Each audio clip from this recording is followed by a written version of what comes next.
वे metre उतार कर ले जाते हैं थाने में, उसमें जमा करवा देते हैं उनके वहां पे बिजली विभाग के। अब मीटर की चोरी हो लगी भाई, जैसे मोटर की चोरी हो ऐसे 12 से मीटर की भी चोरी हो, थाने में रिपोर्ट जाएगी। अब बोले चोर बहुत बैठे हुए हैं, मोटर के साथ में मीटर भी चुरा रहे। अब पता नहीं क्या लिख रहे हैं, तांबा लिख रहे हैं, कुछ गरा नहीं लिख रहे उसमें से क्या लिख रहे हैं। अब चोरी की भी रिपोर्ट हो लगी भाई, जिसका मीटर चोरी हो जा वो रिपोर्ट जरूर लिखवा दो थाने में, क्योंकि सुखा ना रही हो। समझिए नहीं, आज समझ में आना चाहिए भाई, बात को समझ लेना चाहिए। इनका बगैर इलाज के ये मान लेंगे नहीं, इलाज जरूरी है। एक आंदोलन देश में फिर जा रहा है। एमएसपी पे यही सवाल है, मतलब झूठ बोल रहे सरासरी, भारत सरकार झूठ बोल रही है कि हमने एमएसपी की कमेटी बनाई। जब दिल्ली का आंदोलन 13 महीने बाद में खत्म हुआ, यह तय हुआ था कि एमएसपी गारंटी कानून बनाएंगे, उसकी एक कमेटी बनाएंगे, लेकिन उसमें 37 आदमी लिए 3 कुर्सी खाली छोड़ दी कि ये एसकेएम और किसान यूनियन के लोग इसमें आ जाएं और अपने नाम दे दें। वो उसकी कमेटी है ही नहीं। उस कमेटी की 4 कमेटी बना दी। फिर एक कमेटी सर्वे करेगी कि पहाड़ में, हिमालय में जो पहाड़ी क्षेत्र है उसमें खेती कैसे होगी।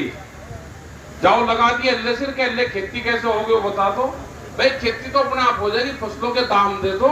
ये किसान बहुत बड़ा वैज्ञानिक है, ये अपने आप कर लगा, फसलों का भाव दे दो। एक और लगा दे कि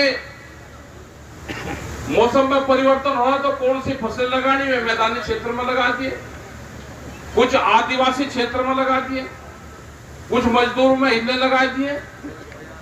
भाई मजदूर कैसे रहेगा वो तो गांव वालों को पता है, वो जिंदा कैसे रहेगा। कुछ पशुओं पर लगा दिए। तो इस तरह की 4 कमेटी बनाकर वह कमेटी हिले से लगा दी। करना कुरना कुछ नहीं, आपकी जमीन पर नजरें हैं। पहले फेस में आपकी जो बंजर जमीन है या पट्टे की जमीन है, उस जमीन पे नजरें सरकार की हैं, उस जमीन को लेने का काम शुरू कर दिया। तो एक तबीज है इनमें बीजेपी वालों में, वो तबीज पहन लो तो फिर कोई दिक्कत नहीं है। और भाई तबीज नहीं पहनोगे तो फिर नोटिस ही आएंगे। वह फूल का निशान है, वो गले में घेर लो, फिर कोई दिक्कत नहीं। इनके चल रहा भर्ती अभियान, इन चीजों से बचकर हो। ये पूरे देश की जमीन छीन के मजदूर बनाना चाहते हैं। जैसे बिहार में किसान यहाँ पाता है, बिहार का जिसको आप मजदूर कहते हो ना, कि ये बिहार का मजदूर यहाँ आपका खेती कैसे होगी, आपका धान की रुपाई कैसे होगी। वो बिहार का किसान है, आपसे ज्यादा जमीन उसके पास में है, लेकिन 17 साल लगे उसको किसान से मजदूर बनने में। 17 साल लगे। 17 साल पहले वहां की मंडियां बंद कर दी। आज वे मंडियां पूरी अडानी अंबानी को गोदाम बनाने के लिए दे दी। वहां पे एक भी मंडी नहीं है, कोई खरीद वहां पे बिहार में होती ही नहीं। 800 रुपए का रेट वहां पे धान का है, 1500-1600 रुपए का रेट वहां पे मसूर का है, सूरजमुखी का भी यही रेट है। व्यापारी इंडस्ट्रीज लगाने के लिए ये मंडी की जगह दी जाएगी। तो जब मंडी बर्बाद होगी तो किसान भी बर्बाद होगा। अगला टारगेट आएगा मजदूर के ऊपर जो दूध बेचने का काम करते हैं, जो हमारे गांव के मजदूर हैं, जो महिलाएं हैं, जो अनपढ़ हैं, जो अपने खेतों में से घास जाती है, अपने 2 पशुओं का पालन करती हैं। एक दूध की भी पॉलिसी आ रही भारत सरकार की। अगर वो पॉलिसी आएगी, उसने कहा कि हम 22 रुपया लीटर दूध, जो बाहर की कंपनियां हैं ऑस्ट्रेलिया और डेनमार्क की, कि हम गांव में कोल्ड ड्रिंक की तरह हम 22 रुपये लीटर गांव में दूध दे देंगे। अमूल की एक बड़ी कंपनी देश में है, उसने कहा कि 22 रुपये लीटर अगर ये दूध बेचेंगे तो 10 रुपये लीटर की हमको सब्सिडी चाहिएगी। अगर सब्सिडी दोगे तो यहाँ पे उनको परमिटेड कर देना। अगर अमूल जैसी कंपनी को 10 रुपये रिबेट चाहती है तो हमारे गांव के किसान को क्या चाहिए। हमने कहा कि दूध की कंपनी बाहर की आएगी तो हम इसका विरोध करेंगे। इससे हमारा मजदूर मरेगा, हमारा पशुधन खत्म होगा, और ये 5-6 साल में, 8 साल में, 10 साल में जब हमारा पूरा पशुधन खत्म हो जाएगा तो दूध की कीमतें अपने आप फिर बढ़ाएंगे। अगर अडानी उनको देखेगा, गोदाम उसके पास में होंगे, तो एफसीआई कहां से खरीद करेगी?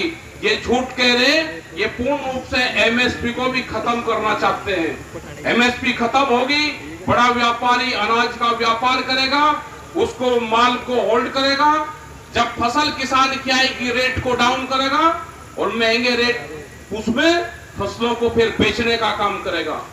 जिस तरह से हिमाचल प्रदेश में सेब के किसान को एक ही दिन में 16 रुपए, अडानी ने कहा कि मैं 16 रुपए रेट कम करता हूं। अडानी कोई भारत सरकार है कि जो एक ही टाइम पे कह देता हूं कि 16 रुपए में हिमाचल के किसान का रेट कम कर दिया मैंने सेब का। बहुत बुरी स्थिति वहां के किसान की भी है। हम गए थे हिमाचल में, हिमाचल से लेकर जम्मू और कश्मीर में पूरे क्षेत्र में हम गए, बहुत बुरी स्थिति किसान की है। उन्होंने कहा कि आंदोलन शुरू करो। अब के जब भी आंदोलन होगा, पूरे देश का किसान मजदूर जो घसियारे हैं ये आपके साथ में रहेंगे। छोटा दुकानदार, रेहड़ी पटरी वाले लोग, आने वाले टाइम पे रेहड़ी पटरी भी नहीं लगने की, उनका भी बाजार खत्म होगा। वो बाजार जो साप्ताहिक बाजार गांव में लगता था, जो 5 रुपए का सिंदूर और 2 रुपए का कंगा देता था, वो बाजार खत्म होंगे। उन बाजारों पे भी प्रतिबंध लगने का एक साजिश चल रही है, उसके 4.5 करोड़ लोग प्रभावित होंगे। इस देश में बचने वाला कुछ नहीं है।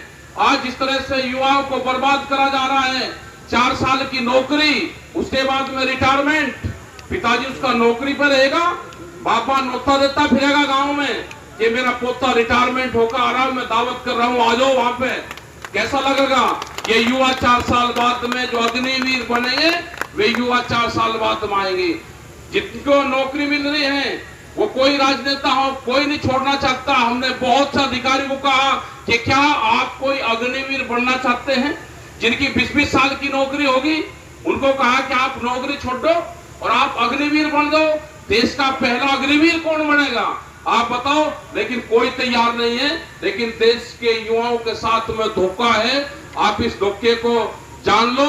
आंदोलन होगा, हम देश के युवाओं के साथ में हैं। ये आंदोलन जब होगा, युवाओं को भी आगे आना पड़ेगा। दुकानदार, जो छोटा दुकानदार है, वो दुकानदार भी मारा जाएगा। उस दुकानदार को भी खत्म होगा पूर्ण रूप से, क्योंकि बड़े बड़े कंपनी के शोरूम आएंगे, वे ही वहां पर अपना सामान बेचने का काम करेंगे। तो ये जो छोटा दुकानदार था, जो एक दुकानदार 100 परिवार को उधार में सामान देता था, वो छोटा दुकानदार भी खत्म होगा। कंपनी राज देश में होने जा रहा है। इस देश को बेचने का एक बड़ा षड्यंत्र रचा जा रहा है। तो इसका मुकाबला करने के लिए हमको तैयार रहना चाहिए। एक बड़ा आंदोलन देश में फिर होगा, उसका जगह स्थान कहां होगा वो बताएंगे। हम पूरे देश में जा रहे हैं, एसकेएम के लोग पूरे देश भर में भ्रमण कर रहे हैं। इनको भी बताएंगे कि ट्रैक्टर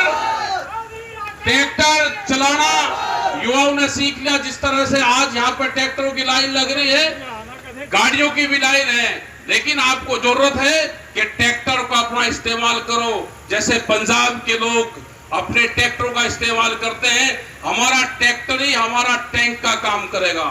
वो दिन आएगा जब इनका टैंकों की तरह इस्तेमाल हमको करना पड़ेगा।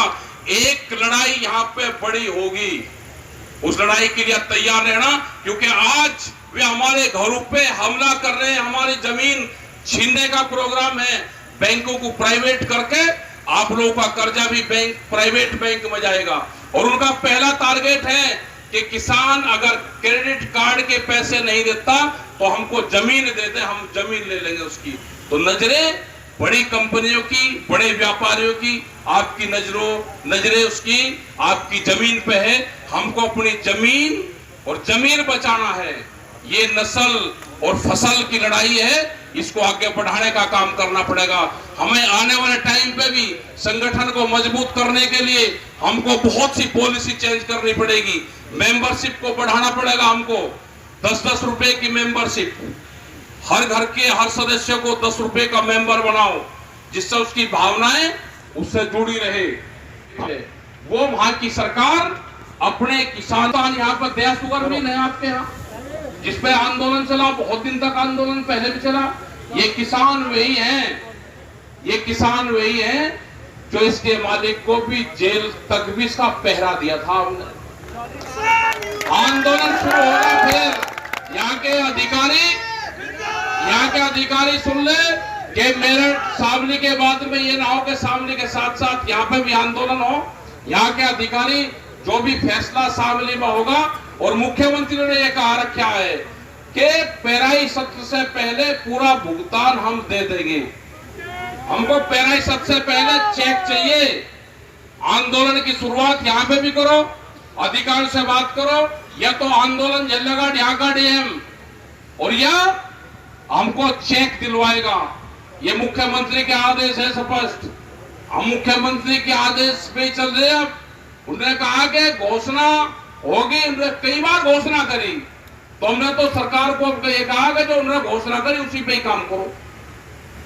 शामली में भी यही आंदोलन चल रहा है, यहाँ पे भी आप अधिकारी से बात करो, नहीं तो इनको घेरने का काम करो। बगैर घिराए के ये मानने के नहीं। बड़े आंदोलन की शुरुआत है। आप लोगों का यहाँ पे बहुत बहुत धन्यवाद है।